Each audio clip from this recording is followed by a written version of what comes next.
안녕하세요. 솔루션북입니다. 네, 내 삶이 너무 힘들고 지쳐서 희망이란 찾을 수 없겠다. 이렇게 하소연하시는 분들이 많은데요.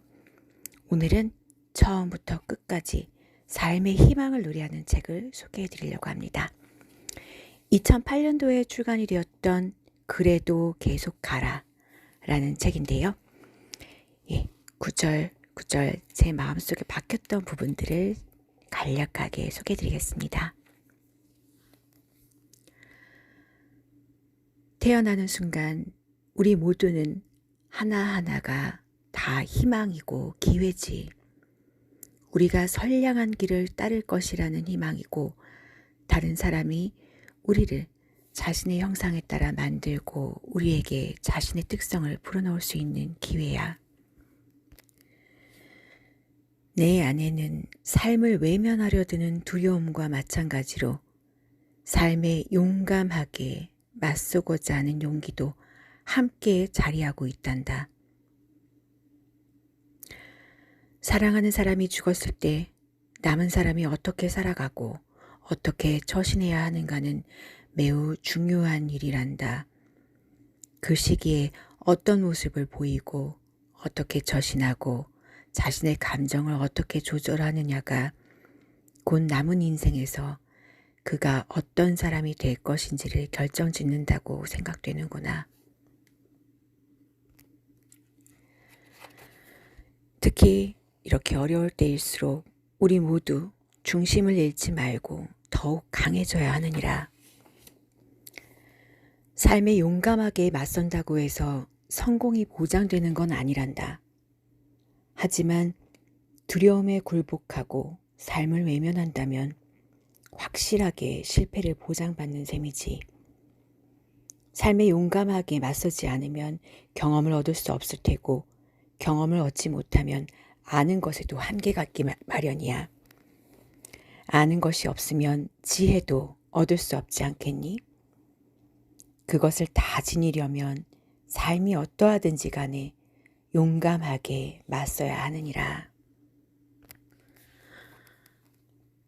고난과 역경의 의미, 폭풍이 불어오는 것, 그것이 여기 초원에 사는 사람들의 엄연한 현실이란다.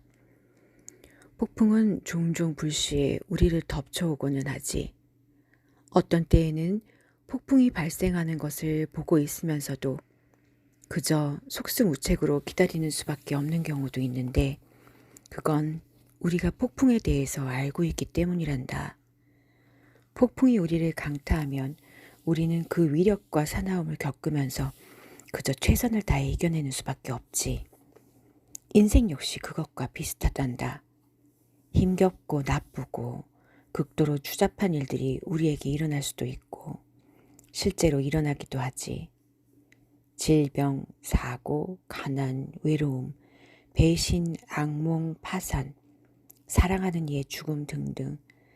만일 그것으로도 충분하지 않을 경우에는 질병이 우리의 마음과 몸과 영혼과 정신을 공격해오지. 그러고 나서 나이를 먹고 늙으면 그나마 남아있던 머리카락과 위엄마저 빼앗겨버리고 만단다. 말할 수 없이 어려운 시기에 인생의 폭풍에 용감하게 맞설 수 있다는 것은 삶의 현실을 받아들였다는 뜻이란다. 왜냐하면 나쁜 일이 일어나리라는 현실을 거부한다고 해서 그런 일이 일어나지 않도록 할 수 있는 건 결코 아니거든.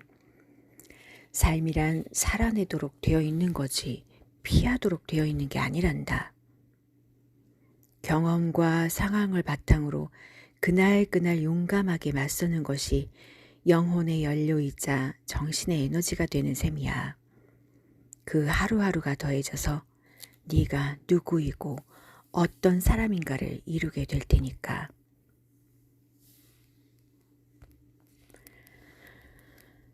우리가 어떻게 폭풍에 맞서야 하느냐 하는 것도 중요하지만 오로지 그것을 견뎌내기에 노력하는 것도 그에 못지않게 중요하단다. 무언가를 배우기 위해서는 그것으로부터 고개를 돌려서는 안 된단다. 삶의 폭풍이 몰고 오는 바람과 추위와 어둠에 맞선다는 것이 결코 쉬운 일은 아니지만 그래도 꼭 겪어야 할 일이란다. 폭풍이 부는 것은 너를 쓰러뜨리기가 위해서 아니라 사실은 내가 좀 더 강인해지도록 도와주기 위해서란다.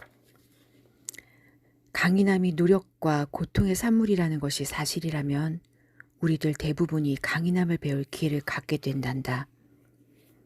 얘야, 네가 겪고 있는 슬픔과 고통 역시 너에게 주어진 기회란다.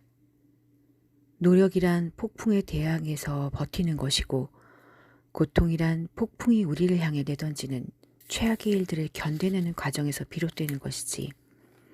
하지만 강인함도 그때 함께 오는 것이란다. 폭풍이 영원히 계속되지 않는데도 불구하고 바람과 추위가 우리를 무자비하게 내리칠 때는 그렇게 보이는 게 사실이단다. 게다가 우리를 넘어뜨리기 위해서 온갖 수를 다 쓰고 있는 것처럼 보이기도 하고.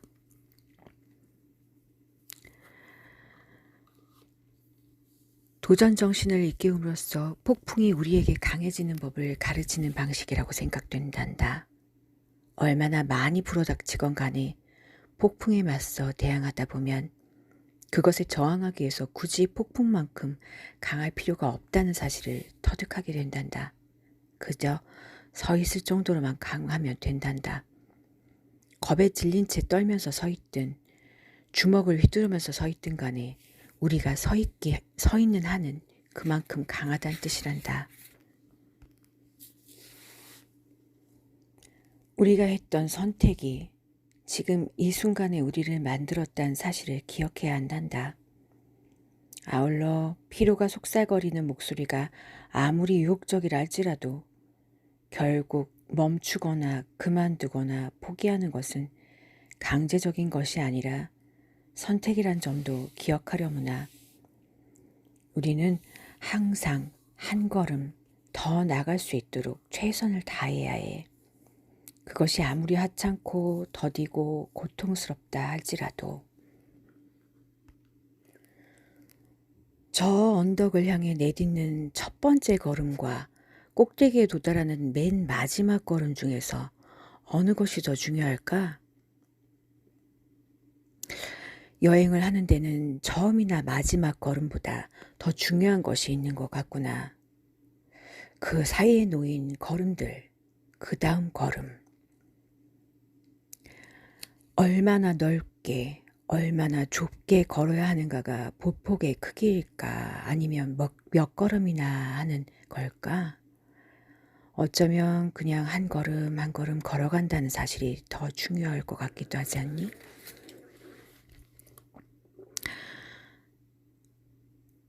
우리가 어디에 이르게 되든 그 방법은 동일하다. 그것이 바로 희망이 작용하는 방식이란다. 희망은 노력을 이끌어내고 또 그렇게 하도록 우리를 부추기기도 하지. 희망이야말로 우리로 하여금 몸을 앞으로 내밀고 한 걸음 내딛도록 할 수 있게 하니까 그 한 걸음이 우리를 어디로든 데려다 준단다. 항상 단번에 문제를 해결해야 한다거나 장애물을 극복해야 할 필요는 없단다. 일련의 조그만 승리와 작은 걸음걸이들이 모이다 보면 결국은 똑같은 목표를 이루게 될 테니까 목표를 위해서 언덕 꼭대기까지 단번에 뛰어오를 필요도 정해진 걸음수를 따라야 할 필요도 없단다.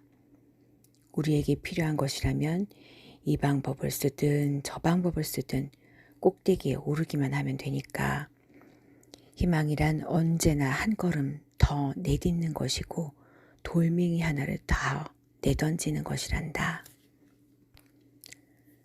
전리길도 한 걸음부터라는 말이 있듯이 삶이라는 여행도 마찬가지란다. 한 걸음의 보폭이 어느 정도의 거리가 되어야 한다든지 우리가 목표한 길로 정확하게 나아가게 해야 한다는 규칙은 어디에도 없어. 우리의 발걸음이 항상 힘차야 한다는 법도 없지. 인생은 그저 한 번에 한 걸음씩만 걸으라고 요구하고 있거든. 때로는 목적이 뚜렷한 발걸음을 성큼성큼 힘차게 내디딜 수도 있고, 때로는 길이 너무 험해서 우리가 강하고 약한 것과는 상관없이 기어갈 수밖에 없는 경우도 있단다. 하지만 아무리 크고 거센 폭풍이 닥치고 험한 역경이 덮칠지라도 가장 연약한 발걸음 하나도 결코 쓰러뜨리지 못하는 법이야. 그것이야말로 희망의 표현이거든. 한 걸음 한 걸음이야말로 기도에 대한 응답이자 캄캄한 절망에 도전하는 불꽃이니라. 할아버지, 나뭇잎 사이에서 나는 소리가 들리세요? 물론이지. 무슨 말을 하고 있는 건가요? 삶이 말하고 있는 거란다. 그저 그래도 계속 가라.